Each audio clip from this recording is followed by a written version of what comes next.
You can see the Azerbaijan EVisa on your screen. This is an electronic, meaning an EVisa, and it's single entry.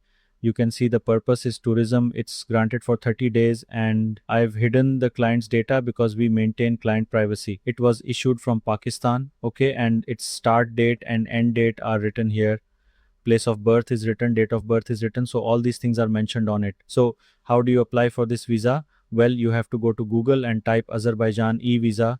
I will give you this link in the comments and description so you can click it from there. Simply, you see, you have to apply for a standard e-visa. As soon as you click it, it asks for your nationality. Select Pakistan, Indian, Bangladesh, whatever. Select whether you have a travel document or an ordinary passport. Select single entry, and then you have to carefully type the verification code here.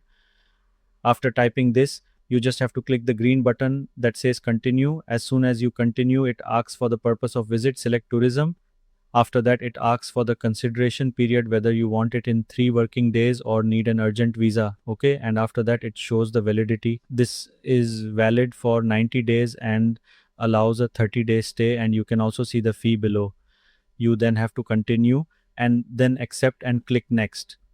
Next, it asks for your data. It's asking for your last name. I'll quickly write dummy data here. It's a very simple form. You can fill it out yourself. You have to set your date of birth from here. Okay, after that, it asks for country of birth. Okay, since we are watching from Pakistan, and similarly for place of birth, we'll write Lahore. Okay, select whether you are male or female. For occupation, whether you are self-employed, a businessman, or unemployed, we can select any. You will write your phone number here. Okay, similarly, write your mobile number too. You can write the same for both. Okay. After that, it asks for your permanent address. You have to write that. Okay. So for now, we'll write a dummy address here.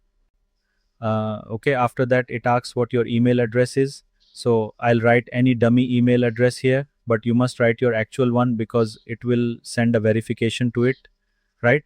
After that, it asks what your passport number is.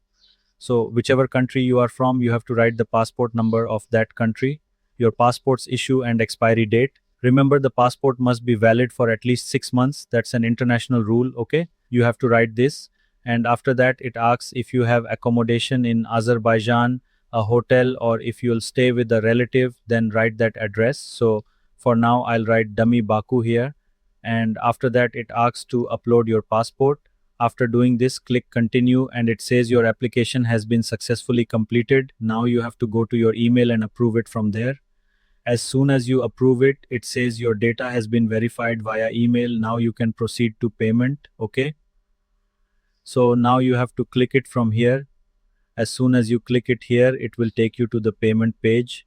Okay, remember that it's asking for about $30. You have to pay this. Now, depending on your category, urgent or normal, you will receive the visa in your mail after approval.